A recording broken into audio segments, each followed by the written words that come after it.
सी में देखेंगे या केरला में देखेंगे आप, बहुत बड़ा क्लाउड पैच दिख रहा है जहां से कंटिन्यूज आपको जो हमारा जितना भी मानसून का कंडीशंस था आज सेटिस्फाइड है। रेनफॉल तो खैर काफी दिनों से वहां हो रहा है, been fairly widespread to widespread, बिन 50 से 100% स्टेशन रेनफॉल रिपोर्ट कर रहे हैं वहां पे। और उसके साथ ही heavy to very heavy wind 12 centimetre से ज्यादा भी रेनफॉल हो रहा है वहां पे।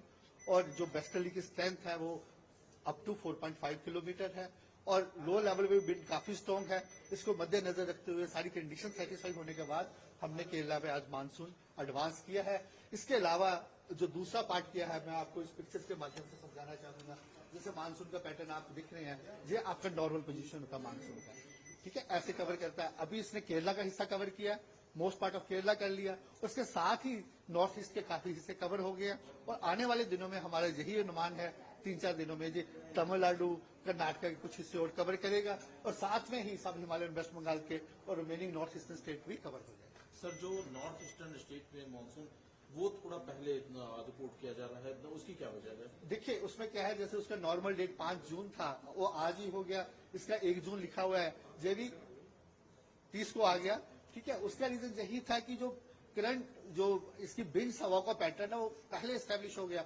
अभी भी कल 2-3 दिनों से कंटिन्यूज स्ट्रॉन्ग जहां से बेस्ट हवाएं चल रही है, सौदर्ली हवाएं चल रही है, जहां से आपका बे ऑफ बंगाल से हवाएं चल रही है, वही पैटर्न पूरा सेटिस्फाई हो गया, तो अकॉर्डिंगली हमने वहां पे एडवांस किया। सर, आने वाले अगर एक हफ्ते की बात करें तो मानसून के कहां तक पहुंचने की? वही मैंने आपको बताया, जो हमने प्रेस रिलीज इशू कर रहे हैं उसमें जो केरला का पूरा हिस्सा कवर कर जाएगा, उसके अलावा कर्नाटका का कुछ हिस्सा कवर करेगा, इसके साथ जो हो सकता है तमिलनाडु का कुछ हिस्सा कवर करे, इसके साथ नॉर्थ ईस्टर्न स्टेट का भी थोड़ा हिस्सा और कवर कर जाएगा और साथ में सब हिमालयन का भी हिस्सा कवर करने का आने वाले 2 से 3 दिनों का हमारा अनुमान है। और सर, हीट वेव्स की अगर बात करें तो नॉर्थ इंडिया और जो नॉर्थ वेस्ट इंडिया है वहां पर हीट वेव्स की स्थिति में क्या अभी रिपोर्ट किया जा रहा है? और नॉर्थ वेस्ट इंडिया में क्या है कि अभी जो है टेम्परेचर, एक मिनट कट करेंगे मैडम, मुझे बंद हो गया।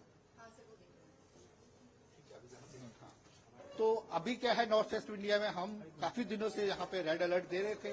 अभी कल से क्या है कि वेस्टर्न डिस्टर्बेंस प्रभाव कर रहा है, जिसके कारण एनसीआर, दिल्ली, हिमालयन, पंजाब, हरियाणा में हल्का फुल्का रेनफॉल हुआ है।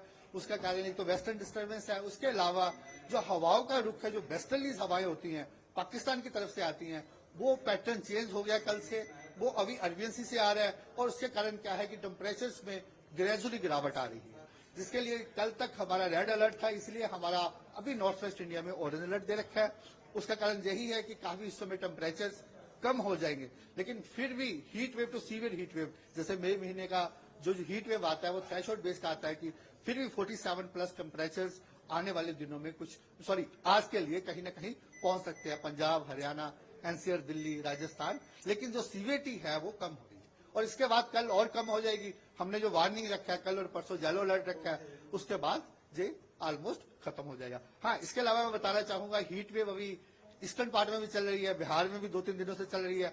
बिहार के लिए आज हमने रेड अलर्ट रखा है, वहां पे सीवियर हीट वेव भी है। साथ में क्या है कि जो हमारा अलर्ट होता है, कलर अलर्ट होता है, हम बहुत सारे कंपोनेंट लेते हैं, जैसे मैक्सिमम टेम्परेचर हो गया, मिनिमम हो गया, विंड हो गया, ह्यूमिडिटी हो गया।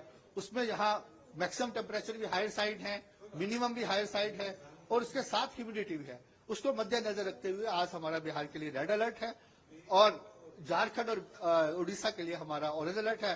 कल के बाद जहां भी ग्रेजुअली इंप्रूवमेंट हो जाएगा। क्या दिल्ली एनसीआर में भी कोई ऐसे क्षेत्र है जहां पर रेड अलर्ट?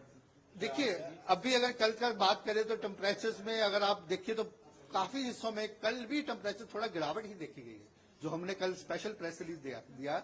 ओवरऑल कुछ हिस्सों में जो टेम्परेचर्स में थोड़ी गिरावट है और अभी आगे आने वाले दिनों में आज तक ही मैक्सिमम टेम्परेचर्स है 47+ पहुंच सकता है कुछ 1-2 स्टेशन में, लेकिन ओवरऑल जो है वो रेड अलर्ट जैसी सिनेरियो नहीं है। सर, डब्ल्यूडी का क्या इम्पैक्ट देखा जा रहा है? डब्ल्यूडी का मैंने आपको पहले एक्सप्लेन किया है, पूरा हिमालयस में ऑलरेडी क्लाउड्स आया हुआ है, पंजाब हरियाणा में भी क्लाउड्स है, वही एक मेजर रीजन होता है जिसके कारण टेम्परेचर ड्रॉप करते हैं। इसके अलावा जो मैंने बताया है कि हवाएं है अरबियन सी से आ रही है, दैट इज अनदर फैक्टर, वो ठंडी हवाएं होती है जिसके कारण टेम्परेचर में गिरावट आती है। चलिए, थैंक यू।